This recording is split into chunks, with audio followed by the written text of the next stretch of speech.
স্ত্রী যদি তার স্বামীর সঙ্গে চুক্তি করে যে আমি সৌদি আরব চললাম, 2 বছর আমি বাড়ি আসবো না, তুমি কি রাজি আছো? স্ত্রী বলে অসুবিধা নেই, কি আর করি, টাকা পয়সারও দরকার আছে, ছেলে মেয়ে মানুষ করতে হবে, আচ্ছা যাও, আমি সবুর করে থাকবো। তাহলে মাফি মুশকিল, কোনো মুশকিল নেই।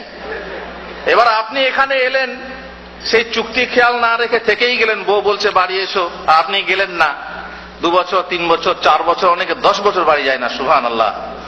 আর বউ বলছে তুমি যদি না আসো তাহলে আমি অন্য পথ দেখবো, পরিষ্কার বলেও দিচ্ছে। এরকম খবর আছে আমার কাছে, টেলিফোন আছে আমার কাছে মাঝে মাঝে, হুজুর এই অবস্থা হয়ে গেছে, খালাস। এখন আপনি বুঝে নেন, যত পাপ ওদিকে হবে ওই পাপের একটা ভাগ আপনার ঘাড়ে চাপবে। বলে হুজুর যে পাপ করবে সে ভোগ করবে, যে কাঠ খাবে সে আঙ্গার হাঁকবে। তো সে কাঠ খাবে, আমি আঙ্গার হাঁকবো কেন? বলে না, সে কাঠের আঙ্গার আপনাকে হাঁকানো হবে না, বরং ওই কাঠ থেকে আর এক কাঠ তৈরি হবে, সেই কাঠের আঙ্গার আপনি হাঁকবেন।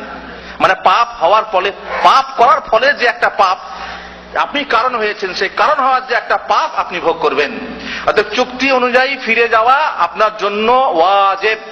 যদি আপনার কাফিল ছুটি না দেয়, খরচে নেহাই লাগিয়ে চলে যান, তবু আপনার স্ত্রীর সঙ্গে চুক্তি ভঙ্গ করবেন না, কারণ আপনাকে আপনার স্ত্রীকে ব্যভিচারের পথে পা বাড়াতে বাধ্য করবেন না। বাকি যদি 3 বছর থাকতে স্ত্রী রাজি হয়, থাক ঠিক আছে, এবছর ছুটি হলো না, আগামী বছরে এসো, তাহলে কি তালাক হয়ে যাবে? না, এটা বাজে কথা, অটোমেটিক তালাক হবে না। যদি স্ত্রী রাজি থাকে তাহলে তালাক হবে না। কিন্তু হাদিসে আছে যে সাধারণত মেয়েরা মোটামুটি 4 থেকে 6 মাস স্বামী ছাড়া থাকতে পারে। এটা হলো প্রকৃতিগত ব্যাপার, স্বাভাবিক ব্যাপার। হযরত ওমর রাদিয়াল্লাহু তাআলা আনহু একদিন রাতে বেরোলেন খোঁজ খবর নিতে, তো দেখলেন এক মহিলা কবিতা পড়ছে। যে কবিতার মধ্যে সেই মহিলা বলছে, যদি আজকে আল্লাহর ভয় না থাকতো তাহলে আমি আমার এই খাট দুলতো। তার মানে হচ্ছে যে আমি, আমার সঙ্গে কোনো সঙ্গী নাই যার সঙ্গে আমি খেলা করব। যৌবনের তাড়নায় সেই মহিলা বলছে, যদি আল্লাহর ভয় না থাকতো তাহলে আজ আমি ব্যভিচার করতাম। এই কথা হযরত ওমর রাদিয়াল্লাহু তাআলা আনহু শুনে মা হাফসাকে জিজ্ঞেস করছেন, হাফসা, মেয়েরা স্বামী ছেড়ে কতদিন থাকতে পারে? হাফসা বলছেন, আব্বা আপনি আমাকে প্রশ্ন করছেন? বলছেন যে আমি এই কথা শুনলাম, যদি না শুনতাম তাহলে তোমাকে জিজ্ঞেস করতাম না। তখন হাফসা বললেন 4 মাস, কি কোনো বর্ণনা মতে 6 মাস। হযরত ওমর করলেন কি, মুজাহিদ যারা জিহাদ যাদের পাঠাতেন তাদেরকে 6 মাস পর পর ছুটি করতে বাধ্য করলেন, যে 6 মাস হয়ে গেলে একবার স্ত্রীর কাছে ফিরে দেখা করে যাবেন। এটা হলো স্বাভাবিক ব্যাপার।